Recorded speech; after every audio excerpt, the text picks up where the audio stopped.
perspective on common sense that a lot of people kind of, once they hear it, they rethink their own perspective, which I like, which is the idea of information. Is I provide you with information, you go back and rethink it for yourself, you use your perspective to find a way to absorb that information the way you want it to and allow it to impact your life the correct way, whatever that means. So if you think about common sense, this is one thing I really like, is we always talk about like common sense is not so common.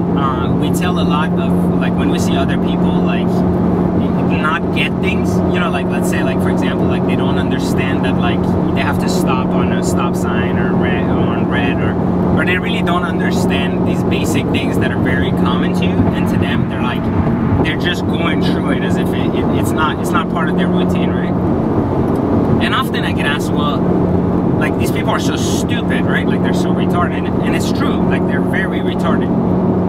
So they're very, very retarded, but ultimately it's not that they're just ignorant or stupid, it's the fact that they're not exposed to the same common set of values that you consider to be common in your peer groups. So I'll give you a good example. How is common sense born? So it's an idea that's sparked among a group, and then among that group, this idea gets spread out there, and it gets accepted. When it gets accepted, it becomes a common acceptance of the group and the majority that accepts its designation. So for example, if we say that green means go and red means stop in America, then that's because commonly someone came up with that system that green would mean go, red would mean stop at the light, and other people accepted that as guidance to how they would behave every day. By this acceptance, that the majority accepted that this rule, be that green means, you know, go, red means stop, we automatically associate everything that is green with a positive and everything that is red with a warning. Well, the only reason we are that way is because we've been exposed heavily to this kind of brainwashing from the ground up, that this system was in place, the majority accepted it, so it is common sense that when you see something red, like a stop sign is red for a warning or for a stop, just like the stop light is red, right? So when someone comes from a different set of values or beliefs and hasn't been exposed to our set of common values and beliefs, their understanding of the common acceptance is different.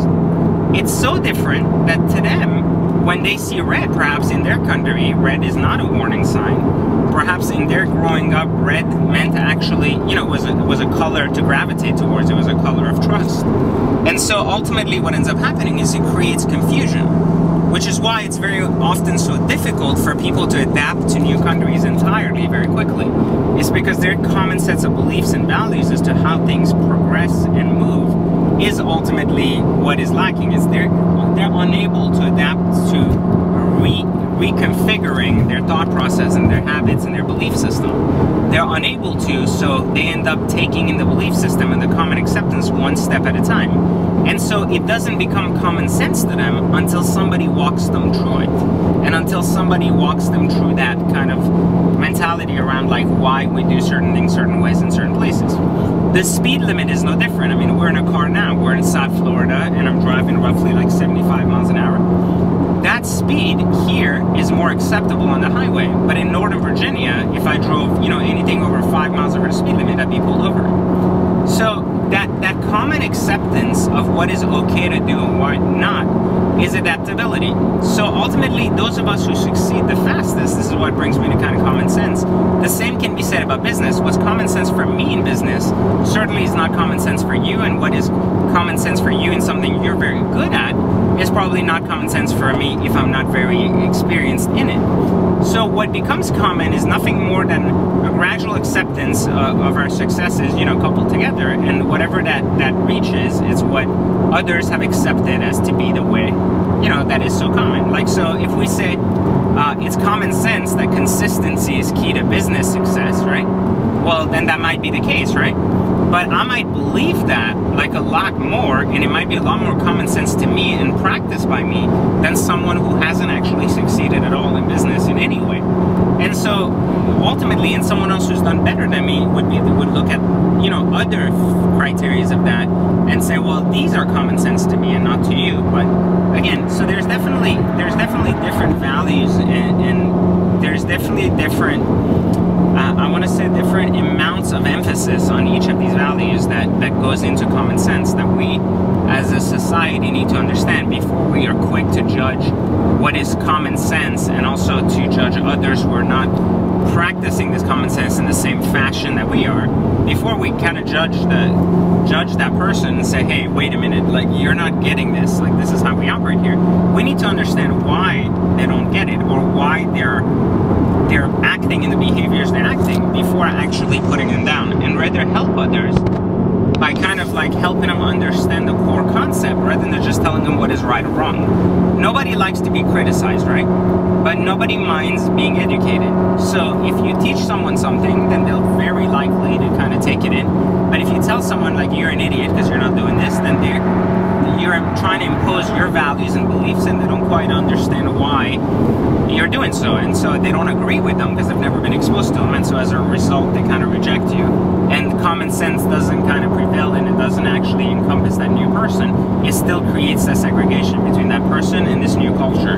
And when I say culture, remember, we're not just referring to people's backgrounds and where they're from. Culture could be culture in business, it could be culture in the way we drive, it could just be our mindset towards that acceptance of the group that we believe we fit into. And then the further we get, really, is our ability to get exposed to other groups who have different common senses, understand them, understand why they feel as such, and then we're able to now, let's say we go to China and understand how Chinese people think and why they think a certain way. Well, when we interact with Asian or Chinese people here, you know, in the United States, we're then able to mold them a lot better because we understand why their culture does things a certain way.